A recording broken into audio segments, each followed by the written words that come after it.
साथ संगत जी, प्यार से कहना महंकार जी। वही संदेश आज सत्संग में भी जो हमेशा से इस दातार, इस निराकार, इस परमात्मा, ये भगवान जो भी नाम से हम संबोधित करें कि कैसे एक यही सच है। इसके अलावा तो बाकी सब चीज़ें जो पूरे ब्रह्मांड में हैं बदल जाती हैं।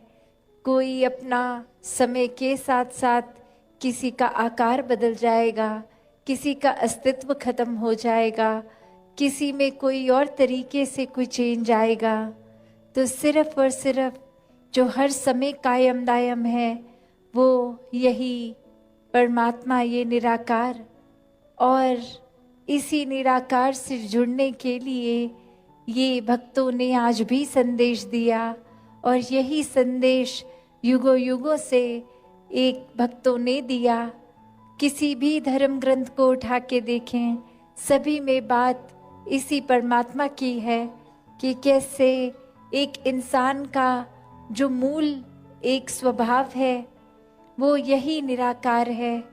जैसे उदाहरण के तौर पे जब कोई बच्चा पैदा होता है तो उसको कोई ओरिएंटेशन उस तरह नहीं होती, आसपास के वातावरण की कुछ समझ नहीं होती, कोई विचार धारणा नहीं होती।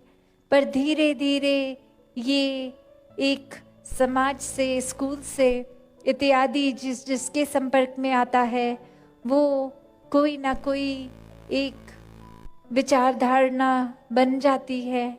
जैसे पहले अगर कोई हम एग्जाम्पल देखें तो एक ट्रांसपेरेंट अगर ग्लास है कांच का और उसके तो आर पार साफ दिख रहा है, पर वहीं किसी ने कोई पहले एक रंग का कपड़ा बांध दिया, फिर दूसरे, फिर तीसरे, और अंत में इतने सारे उस पे कपड़े बांध दिए गए कि उसका असली मूल ये ट्रांसपेरेंसी, ये आर पार दिखता था जैसे पहले, वो खत्म हो गया और अनेकों रंग चढ़ गए। तो ये संसारिक रंग कि कैसे ये परमात्मा जो हर जगह है, ये हर किसी में है, ऐसा ही मूल एक उस बालक के अंदर भी ये असली रूप उसका।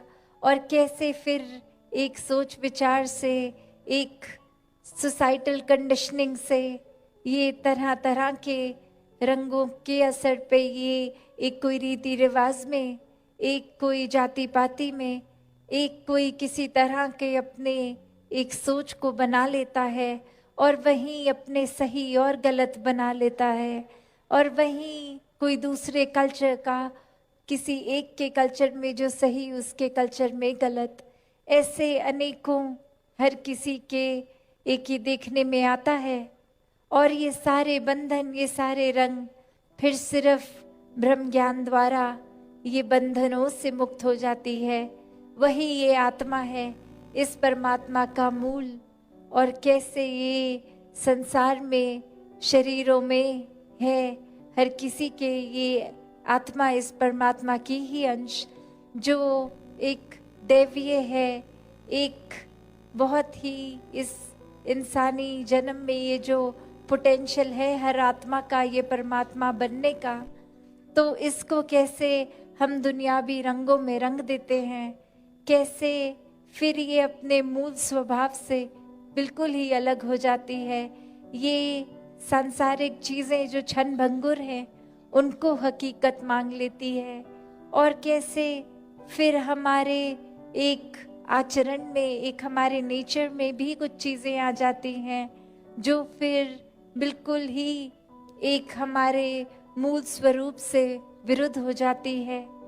एक कहानी भी दासी ने पढ़ी कि जहाँ एक शिष्य आता है किसी गुरु के पास और कहता है कि मुझे एक बहुत ही इस गुस्से ने परेशान कर रखा है। कोई छोटी सी भी एक चीज़ होती है तो मेरा मन उसको एक्सेप्ट नहीं कर पाता और बहुत ही मेरा टेम्पर हाई हो जाता है, गुस्सा आ जाता है।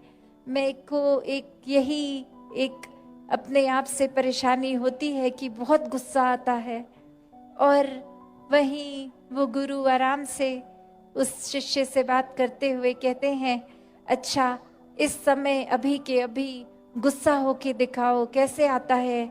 और वहीं वो कहता है कि ये मेरे काबू में नहीं है, ये तो मैं इच्छा से अभी नहीं हो सकता, ये तो कभी भी कोई ऐसी चीज़ होती है, कोई स्टिमुलस मिलता है, कोई ऐसी चीज़, कोई बात कहता है या कोई सोच मैंने बनाई होती है कि ऐसा होगा और वैसा नहीं होता तो आता है, किसी के शब्दों से आ जाता है, मेरी इच्छा के विरुद्ध जो भी होता है मुझे गुस्सा देता है, ये कभी भी आ जाता है।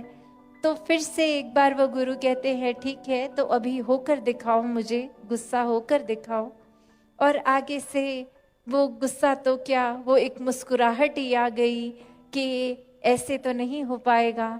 और वहीं वो गुरु बात समझाते हैं कि जो भी चीज़ आपका मूल स्वभाव नहीं है, वो आप असली में नहीं हो, तो आप अगर बार बार इस चीज़ में जाने की बजाय कि ये चीज़ तंग करती है, ये गुस्सा इस समय आपने बताया, तो उसको जीवन से हटाना है अगर, तो सबसे आसान तरीका कि अपने मूल स्वभाव को ही पकड़ो जो आप नेचुरली हो। और हर कोई नेचुरली, ये शरीर नहीं है, ये स्वभाव नहीं है, ये शरीर तो कुछ सालों की यात्रा तय करने के लिए इस आत्मा को मिला है। तो मूल जो ये आत्मा है, ये जब सारे बंधनों से कट जाती है, ये संसार में रहते हुए इस संसार से अलग हो जाती है कि ये सामान, ये रिश्ते नाते, ये सब है, इसका उपयोग करना है, सदुपयोग करना है, हर किसी को प्यार भी करना है, पर ये सांसारिक बंधनों में नहीं फंस जाना कि ये असली में जो एक परमात्मा रूप है आत्मा, उसको फिर ये समझ रहे कि हम जीते जी मुक्त हैं, ये बंधनों में फंसे नहीं। ये तो एक सेवा रूप मिली है कि घर परिवार समाज सभी के लिए ये मन को एक अर्पित करना है, समाज के प्रति, एक संसार के प्रति समर्पित मन से सेवा करनी है। ये कोई कारण फिर ऐसा नहीं कहते संत कभी भी कि घर परिवार अपनी जिम्मेवारियों से नाता तोड़ दो और कहीं ऐसी जगह भक्ति करो जहाँ समाज पे बोझ बनोगे। नहीं, भक्तों ने तो गृहस्थ में रह के, अपने घर में रह के, समाज में रह के भक्ति करनी सिखाई है। उसी तरह जैसे एक कमल के फूल की पंखुड़ी जो होती है, जो एक लीफ होती है, पत्ता, वो एक पानी में जीवन अपना जीता है, पानी में समाप्त होता है उसका जीवन। फिर भी अगर वो जब सरफेस पे जब आ जाता है एक ऊपर उस कीचड़ के, तो एक अगर बारिश पड़े भी या कोई बूंद पानी की, तो वो कैसे वाटरप्रूफ हो जाता है कि वो बूंद बूंद की तरह रहती है, उसमें समाती नहीं है और वो फिर झड़ भी जाती है। तो कैसे एक उस पानी में चाहे जन्म लिया फिर भी वो असर पानी का नहीं लिया, उसी तरह हमने इस संसार में जन्म तो लिया है, पर ये संसार का असर इतना गहरा ना बनाए।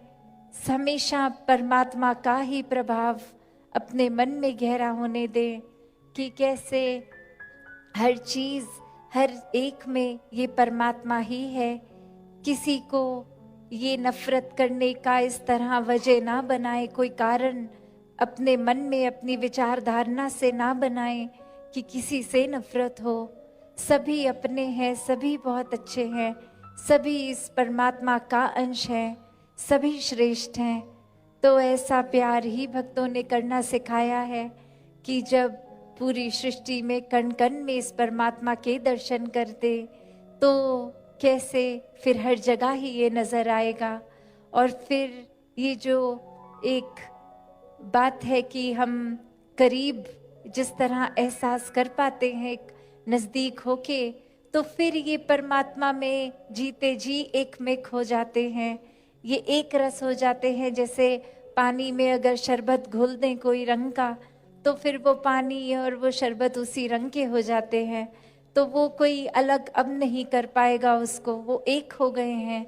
तो वही बात कि फिर ये भक्त और भगवान एकमिक हो जाना, ये आत्मा का परमात्मा से जीते जी भी मिलन है, और श्वासें खत्म होने पर भी ये मोक्ष और मुक्ति की हकदार आत्मा जीते जी जब ब्रह्म ज्ञान लेकर इस परमात्मा को जान लेती है, इस परमात्मा के एहसास में हर पल जीती है, अपने जीवन को भी फिर मानवीय गुणों से इंसान युक्त कर लेता है कि जब हर पल ही ये परमात्मा का एहसास है तो कोई भी एक अपशब्द नहीं बोले जाएंगे, आचरण भी प्यारा रहेगा। एक इंसान के शरीर में है तो इंसानियत की तरह ही जिएंगे कि ये आत्मा ने परमात्मा को पा लिया, कि ये बस एक हर जगह है। अब ये अपना ऐसा बन गया है कि ताउम्र ये जीवन भर यही है, हर समय, हर सोच में, हर ख्याल में, हर कदम में कोई भी फिर किसी को चोट पहुंचाने वाला काम होगा ही नहीं जब हर एक में इसके दर्शन होंगे। तो यही संतों ने हमेशा चेतन करते हुए इंसान को कहा है कि श्वासों का पता नहीं, कभी भी मौत आ जाएगी, तो जीते जी इस आत्मा का मिलन परमात्मा से कराओ। ये ब्रह्म ज्ञान से अपने जीवन को भी जहाँ एक बहुत ही सहजता से जी लोगे, वहीं जीवन खत्म होने पर ये साल्वेशन, ये मुक्ति, ये भी प्राप्त हो जाएगी। तो इन्हीं शब्दों से दासी अपनी वाणी को विराम देगी। सत्संगत जी।